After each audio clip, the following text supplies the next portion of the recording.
Offset, he got boom, boom, boom, pow. And, you know, it was a terrible incident, y'all. It was crazy. It happened at the casino.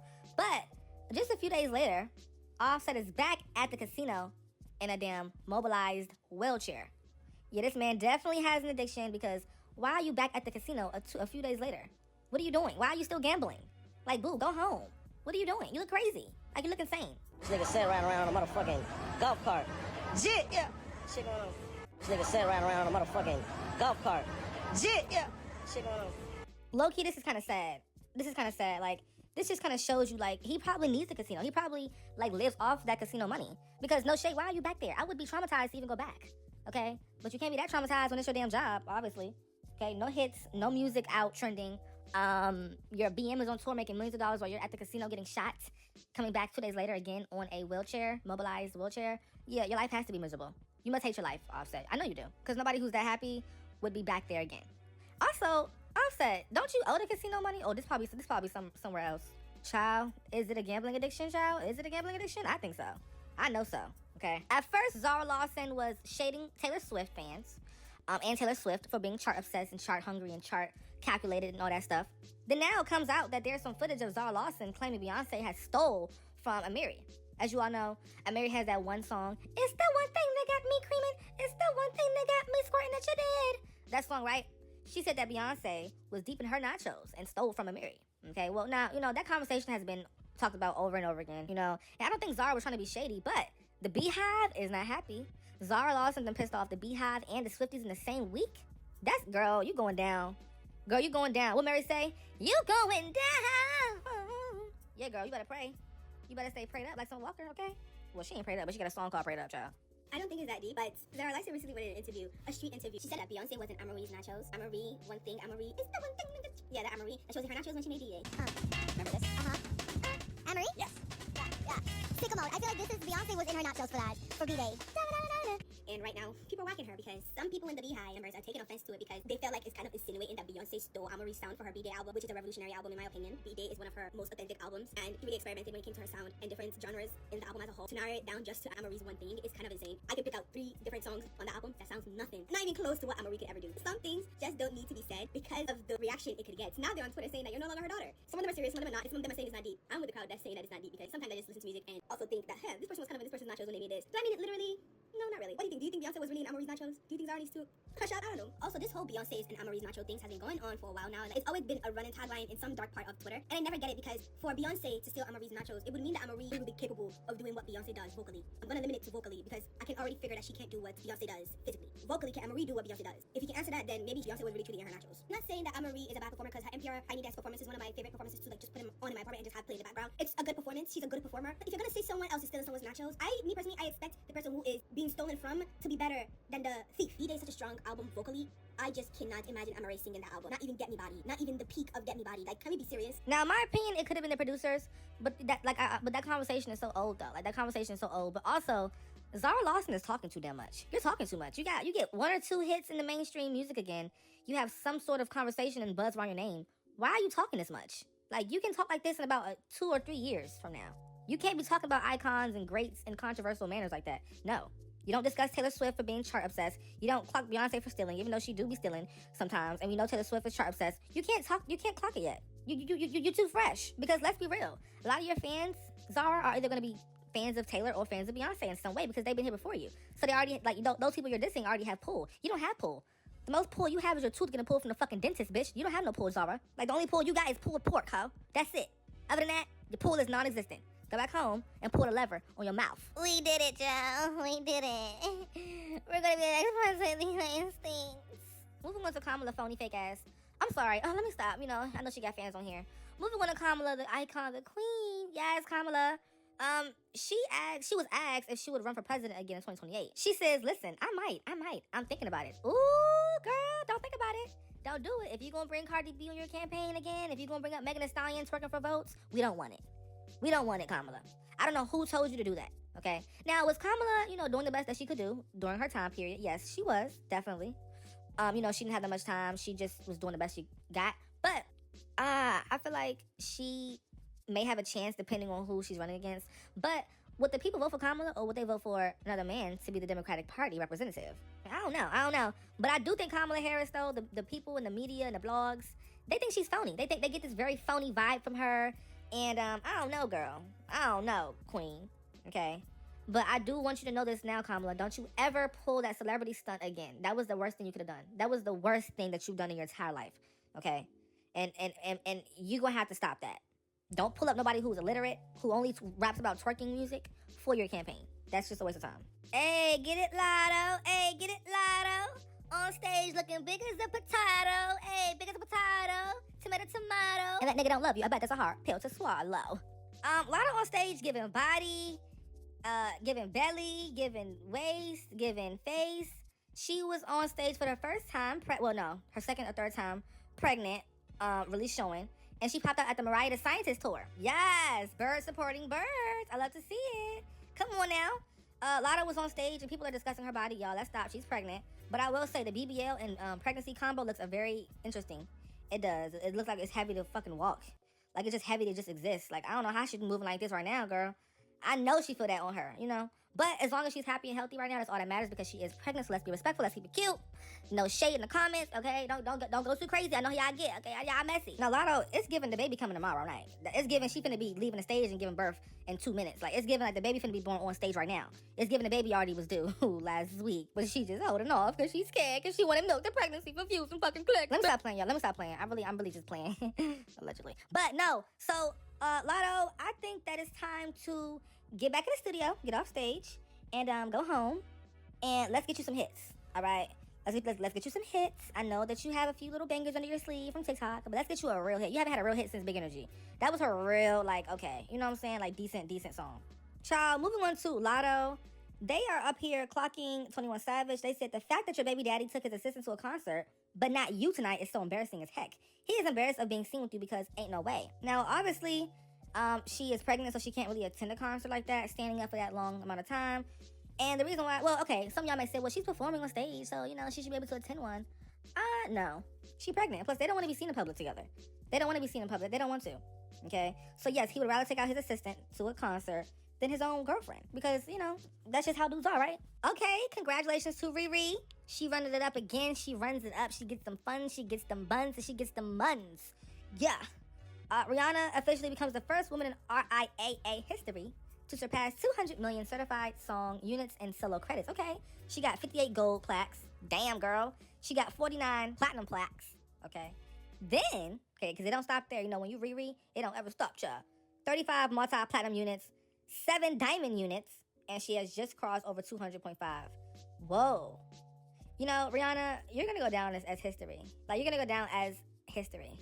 Not because you can sing. No. Not because you have crazy, you know, stage presence, but because you know how to make some damn music. You know, like, you know how to get in the booth and make some music. You know, you ain't really strong in anything when it comes to vocals. You're not really like a heavy hitter. Like, we can't put you in a room with Adele and, you know, vote you. We can't put you in a room with even SZA and pick you. Well, actually, I think you and SZA on the same level. That's why you put her on your album, because you don't want to have nobody out singing you on your own song. You don't want to have nobody out doing you on your own song. So you say, you know what, SZA, let's go ahead and do consideration together. You know what I'm saying? But anyway, let me get back on topic. 200 million is a very big amount, in case y'all don't know, but like many people don't even get to 10 million. So, you know, so to be 200 million, that's like, yeah. Moving on to Trim. This little 19-year-old little girl, she finna drop her album, child, allegedly. So Trim announced that she will be releasing her debut album, and it's gonna be called First Princess. Girl, you and this princess title, you're dragging it. Like, can you give us some hits first? You got that one little trending song, okay? What I'm talking about, blah. That one little trending song, and you calling yourself the princess. Wait a damn minute. Can we, you know, get the resume first? So that's when she said that she is going to be dropping in, like, a few months from now, or next month, I think, one of these months. In my opinion, it's too soon for an album. It's way too soon for an album. Like, you don't drop an album, like, 5 months into your career taking off, or, like, just getting some steam. You need to wait until about a year or two in to do a debut album and drop EPs until your album is finished and ready. Because let's be real, Trim, you don't have a sound like that. You don't have a sound. You don't have a specific like type of energy or character that people like from you. Like, you all over the place. One minute you're doing a song copying Nicki. The next minute you're doing some other song trying to be like Playboy Cardi and like, you know, Ken Carson. It's just, you need to, no. Okay, I think she needs to just wait a bit, figure out who she is some more, and then maybe you can do an album in a few years or next year. But let's be realistic here, girl. We know you're the princess, but princesses don't be dumb. They move smart. Moving on to Iggy Azalea. Iggy has signed a new record deal in case she decides to return to music. Oh, I know my comments. One day I posted a video about Iggy Azalea and I was like low-key talking bad about her. And all 4 of her fans came in the comments trying to attack me. Oh, y'all crazy. They said, but she thinks that most people don't want her to come back and that it will be a lot of mental trauma for her. It would be. No shade, Iggy, it would be. Nowadays, the music industry is a lot more harsh and people have so many opinions. Back in 2014, people had opinions, but not to this extent.